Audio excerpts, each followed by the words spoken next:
Introduction video बनाए थे उसमें हमने स्टेट किया था ये 6 papers on wit by Joseph Addison ने इसमें बताया किस बारे में। तो इसने 6 पेपर लिखा है जोसेफ एडिसन ने, जिसमें उन्होंने विट को डिस्क्राइब किया है, विट का ट्रू फॉर्म और फॉल्स फॉर्म। विट होता क्या है? विट होता है एक जजमेंट या फिर एक क्लेवरली किसी बात को रखना, ठीक है। और कभी कभी वो ट्रू भी हो सकता है और कभी कभी वो फॉल्स अजम्पशंस भी हो सकता है। तो इन दोनों के बारे में ट्रू और फॉल्स, क्या चीज़ नेसेसरी है क्या चीज़ अननेसेसरी है, डिस्टिंग्विशन जोसेफ एडिसन ने इन फर्स्ट पेपर्स मतलब 6 पेपर्स में बताया है। सो आज हम डिस्कस करेंगे first paper. Wit is something that is both admired and misunderstood. Wit दो चीज़ है, विट एक ऐसा चीज़ है जिसको हम लोग एडमायर भी करते हैं और कभी कभी मिसअंडरस्टैंडिंग भी होता है। एडमायर क्यों? क्योंकि बहुत ज़्यादा ही अच्छे तरीके से इसने अपना बात रखा है ना, तो वो होता है हम लोग एडमायर करते हैं वैसे। सो यहाँ पर है कि I am not aware of any author who has written a book about it. Those who do make any mention of it do so only in passing and then only in brief reflections or general declamatory flourishes। हम clearly I don't know notes आएगा कि नहीं, इसलिए हम इसको बहुत ज़्यादा clearly पढ़ रहे हैं ताकि आप लोग इसको नोट डाउन कर सको, ठीक है। तो इसमें ऑथर यानी कि जोसेफ एडिसन बोल रहे हैं कि हमको नहीं पता है कि इस तरीके से मतलब विट के ऊपर कोई बुक आया भी है कि नहीं, या फिर अगर जनरली कोई लिखा भी होगा तो टाइम पास के लिए ही बस लिखा होगा, ठीक है ना। Then only in brief reflections, एक ब्रीफ रिफ्लेक्शन ही विट के बारे में दिया गया है। Oh God, I just okay fine, I'll do it once again. I don't remember from where I've missed. Okay fine. So यहाँ पर है कि हम लोग का 3 पॉइंट निकल के आ रहा है कि wit is something that is both admired and misunderstood. First point. Second है कि ऑथर जो है हम लोग के Joseph Addison, he is not aware if any kind of book of that sort on that topic has been written or not. If else it has written, ठीक है ना, if else someone has written on it, they have just written a very small like time passing time या फिर on a very brief reflection of it, ठीक है। But here Joseph Edison says that I hope therefore that if I treat extensively, अगर हम इसी subject के ऊपर सिर्फ लिखें तो I will produce an acceptable work for my countryman, ठीक है। और ये हम कोई अप्रोप्रिएट मैनर से नहीं कर रहे, ठीक है। ये मतलब I am doing it in a very appropriate manner, ठीक है। तो इसमें वो बोल रहे हैं जोसेफ एडिसन कि I hope therefore if I treat extensively on this subject, अगर हम इसी सब्जेक्ट के ऊपर सिर्फ ध्यान दें और इसी सब्जेक्ट के ऊपर लिखें तो I will produce an acceptable work for my countryman, ठीक है ना, which I will endeavour to do in a appropriate manner so that I will not incur the censure of that famous critic, ठीक है। इसमें वो बोल रहे हैं कि और हम इसको जो हम ये करेंगे विट के बारे में जो लिखेंगे ये हम एक अप्रोप्रिएट मैनर में लिखेंगे जो कि सेंसर में नहीं आएगा। सेंसर में आता है ना कि हम ये नहीं कर सकते, ये नहीं देख सकते, उस टाइप से कुछ हम वैसा नहीं लिख रहे हैं, ठीक है। तो बस यहाँ तक ये पॉइंट बनाओ कि I will produce an acceptable work for my countryman which I will endeavour to do in a appropriate manner, ठीक है, do in a manner appropriate to it, ठीक है। I intend to devote a full week to this project so that the flow of my thoughts is not disrupted, DISRUPTED, disrupted, and I dare to promise myself that if my readers give me week's attention, this great city will have changed dramatically for the better by next Saturday night। इसमें ये बोल रहे हैं कि हम इस project को लिखने में वन होल वीक मेरे को लगेगा, ठीक है। I intend to devote a full week to this project, ठीक है, ताकि हम इसमें थॉट दें और मेरे कोई डिस्ट्रप्शन ना हो। और ये बोल रहे हैं कि हम अपने रीडर्स को भी डिमांड करते हैं कि वो लोग भी इसे एक वीक टाइम दे के पढ़े, ठीक है, ताकि ये एक बेटरमेंट के लिए हो, ठीक है। वो लोग जब नेक्स्ट सैटरडे तक इट विल मतलब एक नया चेंज देखने को मिले उनमें, ठीक है, रीडर्स में। और ये राइटर उसके बाद बोल रहे हैं कि I will make every effort to make what I say, और हम ये बहुत सारे एफर्ट्स करेंगे जो हम कहना चाहते हैं वो ऑर्डिनरी पीपल को समझ जाए, ठीक है।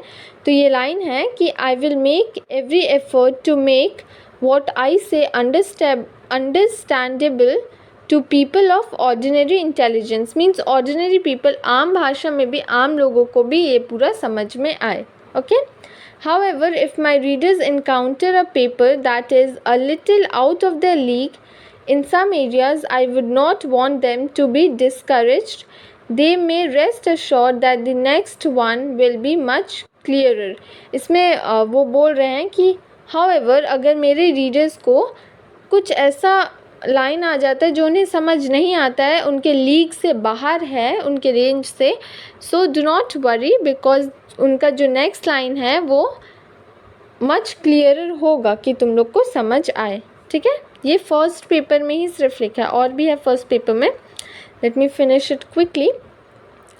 Because the ultimate goal of my speculations is to expel voice and ignorance from British Isles, I will make every effort to instill a taste for polite writing among us.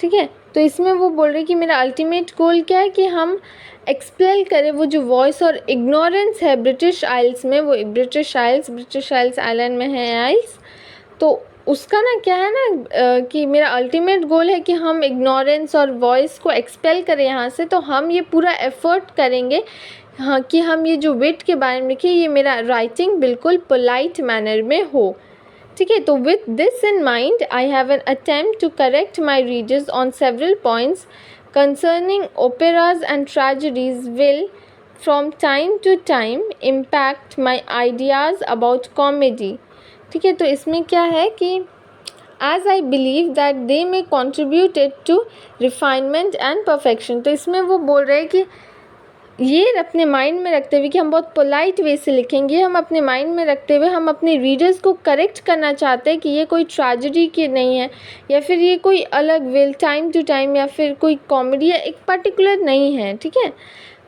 इसमें author जो है as I believe they may contribute its to, ये जो है ये एक refined और एक परफेक्शन वे में लिखा गया है।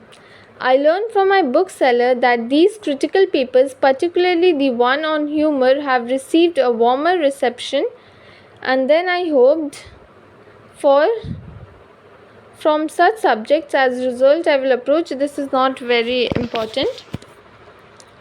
Next है कि ठीक है, तो उसके बाद बोल रहे हैं कि ये पेपर में और दो सब्सिक्वेंट पेपर्स में he is going to discuss about the false wit or distinguish between various types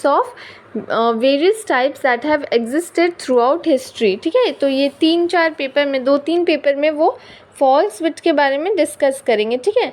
तो इसमें वो बोल रहे हैं कि I will go through detail about the various forms of false wit in which a writer portrays himself as a man of great industry rather than beautiful genius, ठीक है। तो इसमें वो बात करेंगे फॉल्स विट के बारे में, फॉल्स या फॉल्स सोच के बारे में, जिसमें कि आदमी जो है, एक आदमी अपने आप को ग्रेटेस्ट इंडस्ट्री में पोर्ट्रे कर रहा है रादर देन ब्यूटीफुल जीनियस, ठीक है। Beautiful genius it's like princess, ठीक है। Rather than that he is portraying himself as a great industry. उसके बाद है कि I mean those short poems printed among the minor Greek poets that resemble the figure of an egg, a pair of wings, an axe, a shepherd pipe, and an altar, which are very vulnerable to their antiquity and have produced several pieces that have lived far very near along Iliad himself. I mean those short poems printed among the minor Greeks that resemble the figure of an egg, a pair of wings, axe, shepherd, ठीक है।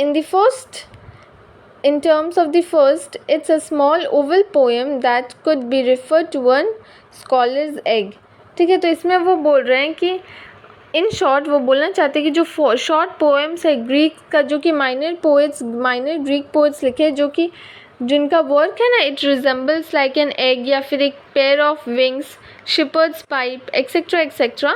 सो वो तब से producer है जब से हमारा Iliad है। इलियड एक पोएम है, राइटिंग अलॉन्ग पोएम, जो कि होमर के टाइम होमर ने लिखा था, ठीक है। तो इसमें ये बोल रहे हैं कि उस समय से ये शॉर्ट माइनर पोएट्स है, ग्रीक पोएट, जो कि ऐसे ऐसे पोएम लिख रहे हैं, ठीक है। तो फर्स्ट वाल जैसे एग के बारे में, तो it's like the small Oval shape poem, Oval shape में उस पोएम में लिखा गया है जिसको रेफर किया गया है scholars egg. I try to hatch it. तो ये जोसेफ एडिसन बोल रहे कि हम इसको हैच करने का कोशिश कर रहे हैं और put it in another way to translate it into English. Obviously वो ग्रीक का है, तो ग्रीक राइटिंग में, और ग्रीक राइटिंग में भी ओल्ड ग्रीक्स में लिखा गया है, तो इसमें वो बोल रहे कि आई वो ट्राई टू हैच इट, मतलब हम इसको ट्रांसलेट करेंगे इंग्लिश में, ठीक है ना, एक अनदर वे में, और हम इसमें देखना चाहते हैं कि इसमें है क्या। If I didn't find the interruption of it so difficult, the author seems to have been more concerned with the, और क्योंकि इसका जो है ना इंटरप्रिटेशन बहुत ज़्यादा ही डिफ़िकल्ट था, तो जो ऑथर है Edison, he seemed to be more concentrated with the figure of the poem which was of an egg, ठीक है। और इसमें जो बात किया गया पेयर ऑफ विंग्स के बारे में, एक के बाद पेयर ऑफ विंग्स के बारे में बोला गया था, तो it is made up of 12 versus. ये जो पेयर ऑफ विंग्स है वो एक 12 वर्स में लिखा गया है, या फिर हम लोग उसको बोल सकते हैं कि रादर फेदर्स, ठीक है। और हर एक वर्स जो है वो अपना साइज से डिक्रीज करे जा रहा है, ठीक है। And it moves like an figure of wings. Its subject, like the rest of the poem that follows, has a passing resemblance to the figure because it describes the god of love and also depicted with wings। तो इसमें क्या हो रहा है कि ना, ये जो फिगर है, इस पोएम को देख के और इस पोएम को पढ़ने से पता चल रहा है कि ये जो फिगर है, ये जो पोएम है, ये गॉड को लव की तरह प्रोड्यूस नहीं, डिस्क्राइब किया गया है, ठीक है। और जो कि डिपिक्टेड है, मतलब जो कि विंग्स के फॉर्म में है, ओके।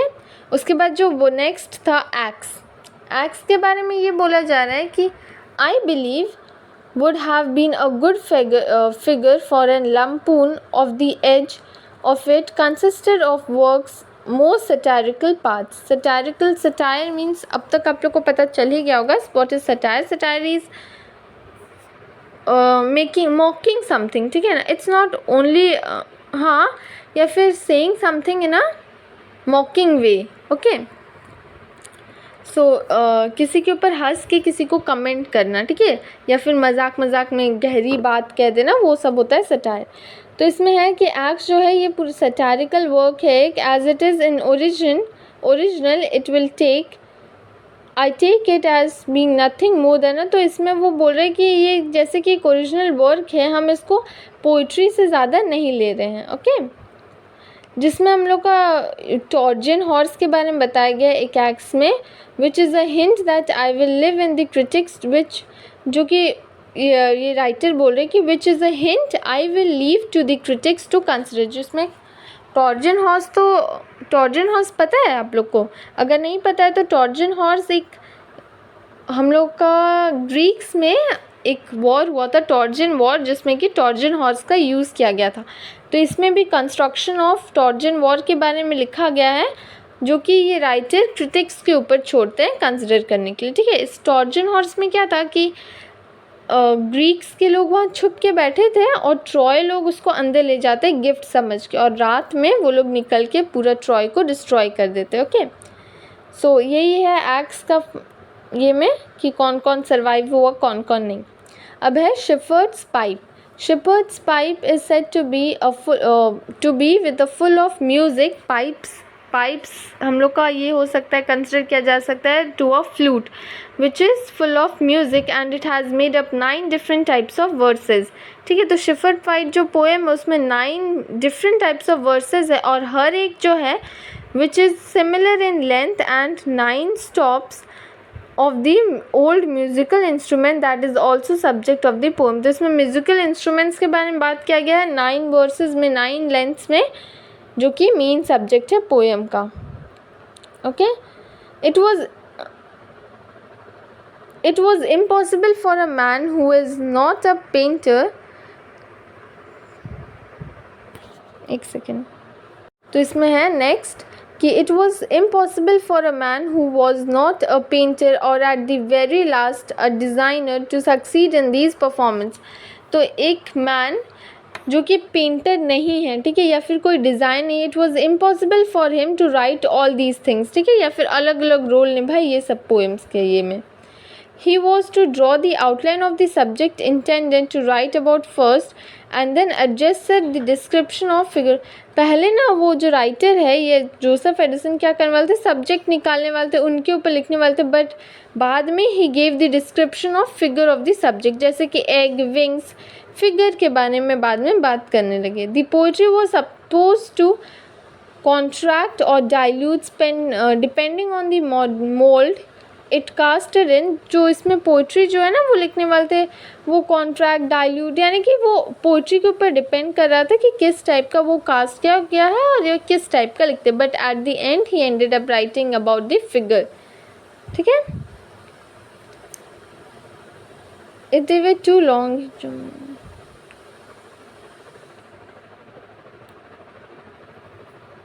बाद में एक रेफरेंस है but I think this is enough. Oh God, let's study this. Okay. The poetry was supposed to, this one is done. In other words, the verses were to be crammed or stretched to the fit dimensions of the frame that has been prepared for them, and to suffer the fate, tyrant postures cramp on the iron bed, if they way too long stretch. ये सब poems के बारे में description दिया है कि अगर ज़्यादा ही लंबा पोएम्स को स्ट्रेच हो रहा है, ज़्यादा लंबा हो रहा है, तो you should chop off the portion of legs. Mac Flecknoe which was an English reader, let's look at this, who is unaware of the existence of those little poems in the shape of wings and altars cannot understand Mr. Dryden allude to the absolute kind of wit। ठीक है, तो इसमें बोल रहे हैं कि Mac falcon जो कि एक इंग्लिश रीडर है, अगर वो अनअवेयर है of these existence of small poem जैसे कि एग, विंग्स वाला, ठीक है, तो जो है ना कि it's like Dryden alludes to obsolete kind of wit. तो इसमें ड्राइडन जो है ना अपना उसके ऊपर ये बोल रहे हैं कि choose for thy demand, choose for thy command some peaceful province in Eris in acrostick land, there mayst thou wings display and altars rise and torture one poor word 1,000 ways। तो इसमें ना वो बोल रहे कि अगर किसी को पता ही नहीं है कि विट के बारे में या फिर ये स्मॉल पोएम्स के बारे में क्या है, तो इसमें क्या होगा कि जो मिस्टर ड्राइडन है alludes to this absolute kind of wit। तो इसमें एक विट निकाला है, इसके ऊपर एक विट लिखा है ड्राइडन, मिस्टर ड्राइडन ने, जो कि है कि जो भी पोएट्स है जो भी लिखते हैं वो लोग अपने हिसाब से लिखते हैं। ओके, वो लोग को एस्ट्रोकेटिक लैंड्स के बारे में लिखना है, किसी चीज़ के बारे में डिस्प्ले करना, टॉर्चर वन फॉर 1,000 वेज, ठीक है, या फिर एक को 1,000 वेज से टॉर्चर करना है। It's all upon the writer who rights it. This style of false wit has received by several poets from last century can be found in particular among Mr. Herbert's poem। और इस तरीके का false wit जो है last centuries में mainly mister Herbert's के poem में found हुआ है, poems as well as if I am not mistaken in Du Bartas translation. ठीक है, इसका हम लिखते हैं कि मिस्टर हैबर्ट के पोएम में ज़्यादातर फॉल्स विट फाउंड हुआ है और डू ब्रैट्स के ट्रांसलेशंस में, इसका ट्रांसलेशन में और इसका पोएम्स में, ओके, ज़्यादातर फॉल्स विट फाउंड हुआ है। I don't recall any other modern work with the resemblance performance. और हम और किसी मॉडर्न वर्क का रिकॉल नहीं कर पा रहे जिसमें यही परफॉर्मेंस दिया गया जिसमें ज़्यादातर फॉल्स विट हो। ठीक है, एक मोस्ट फेमस पोर्ट्रेट है, portrait of king Charles the first. ठीक है, किंग चार्ल्स के बारे में आप लोग पढ़े होंगे हिस्ट्री में, जो कि राजा थे फ्रांस के। No not France, England. तो किंग चार्ल्स जो है, King Charles one, which has the entire book of प्लाम्स,